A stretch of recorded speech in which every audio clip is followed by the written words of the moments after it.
Hang in there, Emily. I'm here for you, Jason says, holding Emily's hand tightly.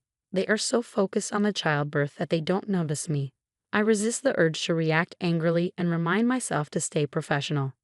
Inside, I'm thinking about how to handle this situation. I think my colleague just looked at me in surprise. I need to stay calm and do everything I can to make sure the baby is born safely. After the birth, I look into the room and see them being affectionate with each other, not paying attention to anything else. You did great, Emily. Congratulations, I say. Thank you, Jason, she replies. Yes, the birth of a baby is a happy event.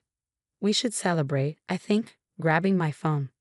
By the look on my colleague's face, I probably seem upset. First, I call my mother-in-law. The baby is born. Please come over.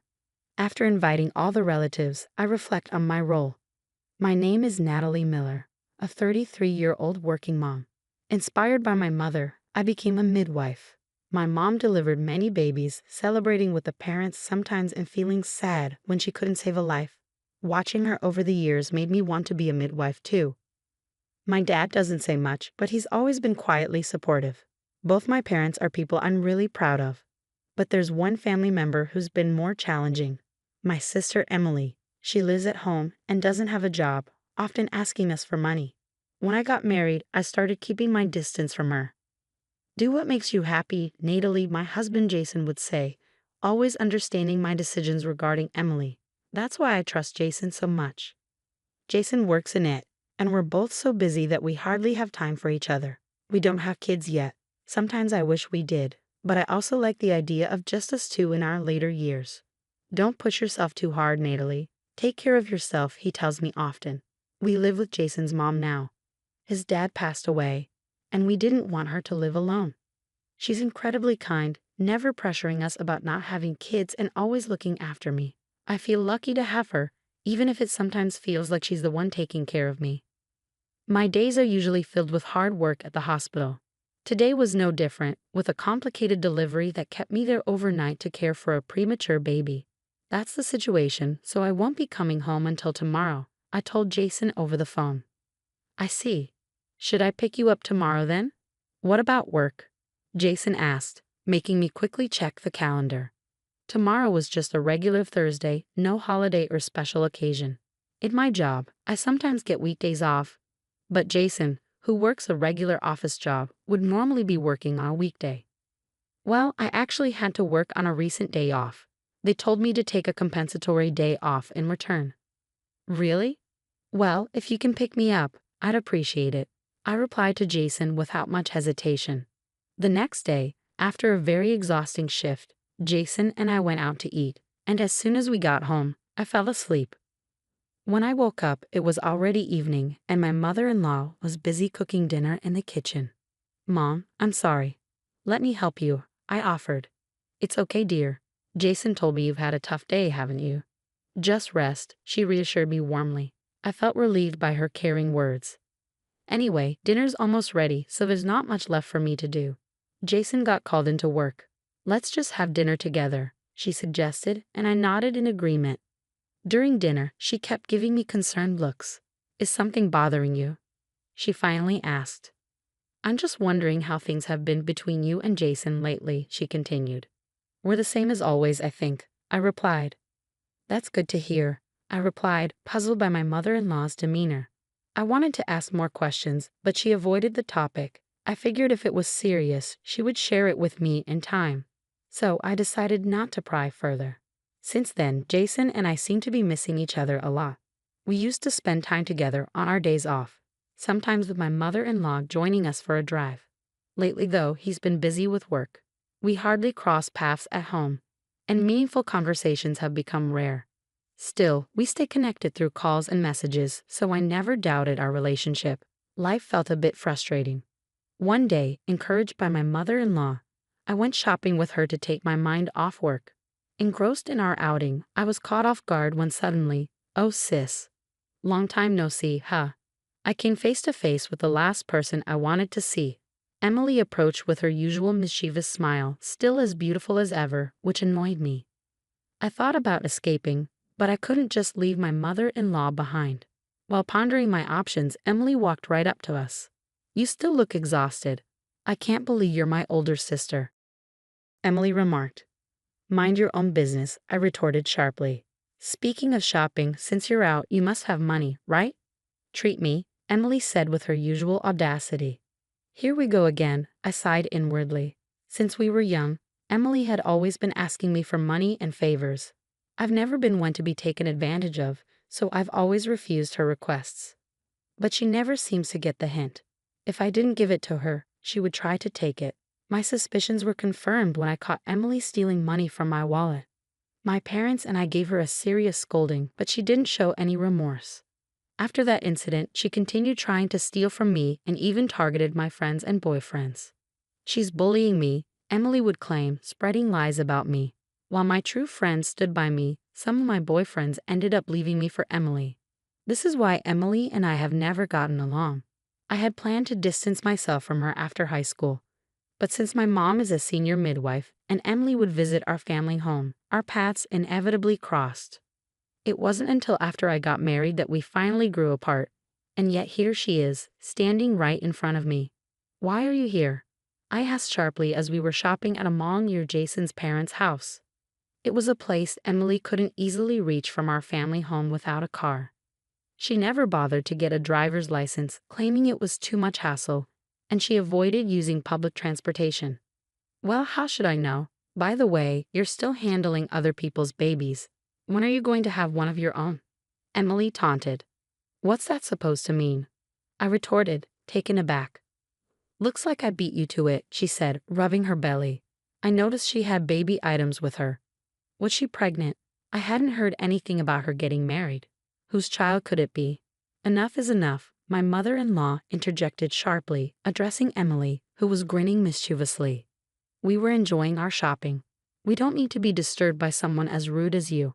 Let's go, Natalie, she said, pulling me away by the arm. Natalie, is she related to you?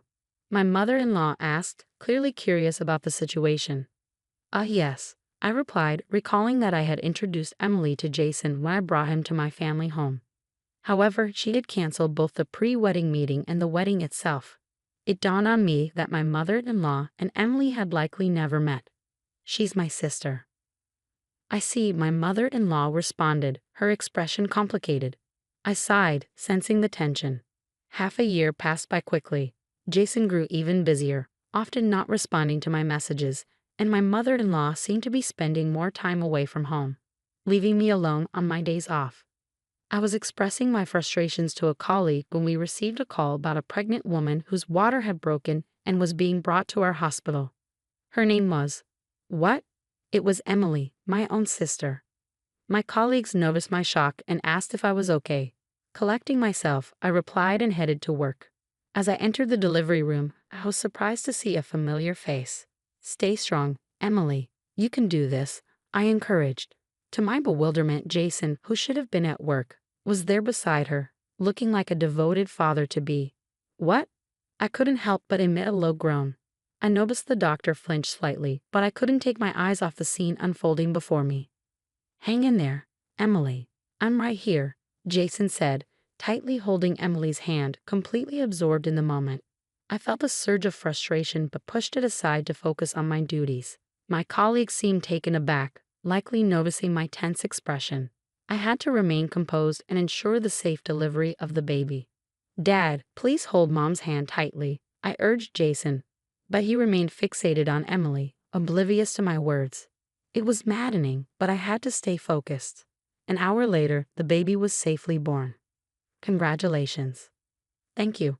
Jason's attention was now completely focused on the newborn baby. It's both a strength and a weakness of his, to be so absorbed in one thing that he often misses other cues, like my icy glares. Leaving the delivery room to my colleagues, I pondered what to do about the situation with those two. After completing my duties, I peeked into their room and found them wrapped up in each other, oblivious to everything else. You did well. Congratulations, Emily, I said. Thank you, Jason, she replied warmly. Yes, the birth of a baby is a joyful occasion. We should celebrate this in a big way, I thought to myself, grabbing my smartphone. Seeing a surprised look on my colleague's face, I realized I must have been wearing a stern expression. I called my mother-in-law first. The baby's been born. Please come over. And as a result of inviting all the relatives. Natalie, were you pregnant? Asked one of the relatives who had gathered quickly. My parents looked shocked, sensing my emotions from just my smile. Everyone, please calm down. I'll explain everything, I reassured them. I don't see that fool and your sister, someone remarked, clearly referring to Jason. I wondered if my mother-in-law knew something. With that thought, I led all the relatives to the room where they were. Excuse us. Oh, Natalie, I exclaimed as I entered suddenly, catching Jason and Emily off guard. Their faces went pale as more relatives filed into the room. Meanwhile, my mother-in-law's face flushed red with anger. That foolish son, she muttered under her breath. Confusion filled the room until my mother-in-law spoke up, addressing me first. I apologize for the trouble caused by my foolish son. No, you're not to blame. Did you know about the affair? Yes, actually, my mother-in-law admitted. She recounted how she had once seen Jason and Emily walking together and had wanted to confront me about it, but never found the right moment. That explained her recent odd behavior. She had been secretly investigating ever since, even hiring a private investigator. Wait, what about your job? I asked, trying to grasp the full extent of the situation. Well, about that, Jason quit, she revealed. Sadly, what? I couldn't believe it. This new revelation left me stunned and deeply disappointed. Since when? About a year ago. I was beyond angry now, and it seemed the relatives shared my feelings as they glared coldly at Jason and Emily. You understand, right, Jason? I demanded, looking at him for an explanation. Yes. And Emily, once you're discharged, do you understand too? Yes, I get it, Emily replied sullenly, contrasting Jason's downcast demeanor. Seeing her attitude, I resolved not to show any mercy. Afterward, I carefully reviewed the evidence my mother-in-law had collected. Currently, Jason was being closely watched by the gathered relatives, while Emily was under scrutiny by her own parents. With the evidence at hand, it seemed likely that I could pursue a divorce. Jason had truly proven himself a fool. No, I apologize for my foolish younger sister, I responded. Then, realizing their curiosity, I continued, by the way, if you don't mind me asking, why is your sister like that? Oh, it's probably because of our aunt, I explained. She's a single lady without children who always doted on Emily. With our busy mother, reserved father, and my outspoken nature, Emily naturally gravitated towards an aunt who validated her and spoiled her. Despite my mother's efforts to create distance between them, it seems they stayed in touch behind her back. Unlike Emily, I wasn't pampered like that, and I often told our aunt not to spoil her too much. Perhaps Emily found me annoying and kept her distance. You must have had a tough time, sympathized my relative. Well, she's been a handful since we were kids, I admitted. Even so, I can't entirely blame your aunt. I wonder where I went wrong with Jason, mused my mother-in-law. Her comment made me smile ruefully. I had been completely deceived by Jason. I had always seen him as genuinely kind. Had I been blind? Later, I found out that the relatives had questioned Jason. According to their conversation, Jason and Emily had first met when I brought him to my parents' house. Emily had then said, actually, as I listened to my mother-in-law lament about Emily, she revealed how Emily had cunningly obtained Jason's contact information and started an affair with him. Despite my warnings about Emily's character, Jason, inexperienced with relationships even during his college days, fell into her trap. I had been relieved when he introduced me as his girlfriend, thinking he had moved past any potential entanglements with Emily. It was a shock to realize how wrong I had been.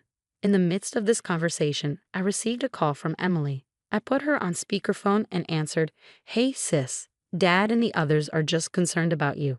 They'll leave once things settle down. You brought this on yourself, Emily retorted. Mom is just worried about you, I sighed, feeling exasperated by her lack of understanding. Emily persisted. If you're willing to pay them off now, I'll send Mom and the others home. That's impossible. I just gave birth and I don't have any savings, Emily replied defensively. Then you'll have to tolerate being watched, I replied firmly. Hey sis, suddenly, Emily's voice cut off, leaving the conversation hanging.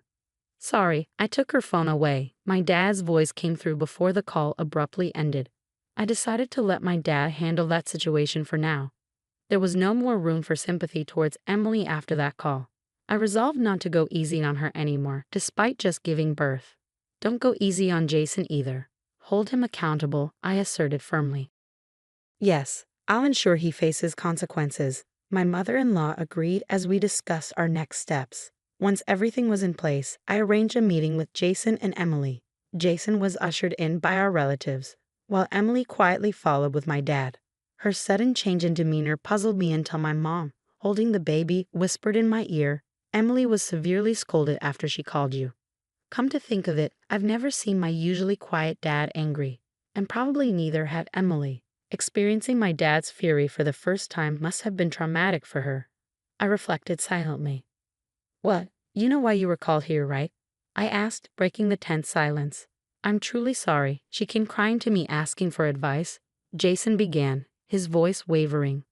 "But do you really think such an excuse will work on me?" I continued, staring at Jason, who avoided my gaze. Reflecting on the past, Jason had often upset me, although we ultimately chose to live together. At first, he had attempted to move in with my mother-in-law and me without discussing it, causing tension. After confronting him, we agreed on living arrangements, and I had hoped he learned from that incident. Yet now, it appeared he had concealed his intentions skillfully or perhaps ignored the lesson entirely. "Don't you have any other excuses?" "Ever since we were kids, you've always been the favorite," Emily began, her voice filled with bitterness. According to her, our parents consistently praised me while she faced constant criticism. This treatment fueled her resentment towards me, which was further fueled by our aunt's encouragement. When she learned that I was getting married before her, she felt overshadowed and decided to pursue Jason. "That's why I called Jason and got him drunk," Emily admitted, her tone matter of fact. "That's a pretty low move," I responded, trying to contain my anger. "We only got involved once, but she told me if you don't want me to tell sis, do as I say," Emily continued, revealing the extent of her manipulation. "Yet you seemed pretty close when you gave birth," I remarked sarcastically, my frustration evident. Jason looked away, unable to meet my eyes. Why did I end up with someone like him? Is love truly blind? Normally, I would find a man who avoids confrontation like this repulsive.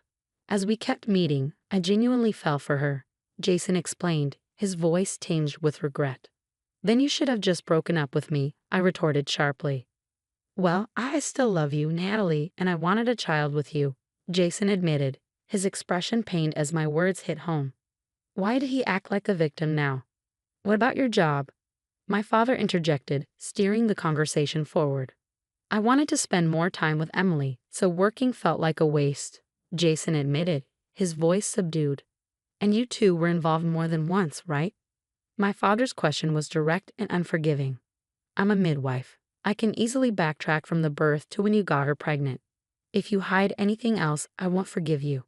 Emily flinched at my father's stern words, prompting her to confess.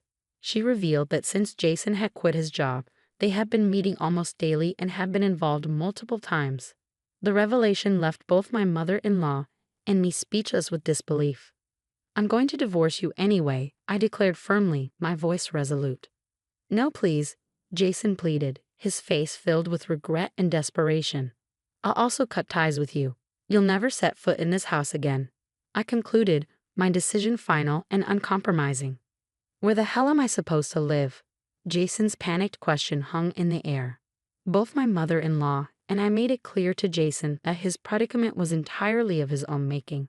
Thanks to my mother-in-law's decision to hire a private investigator, we had uncovered another startling revelation about why Jason had quit his job.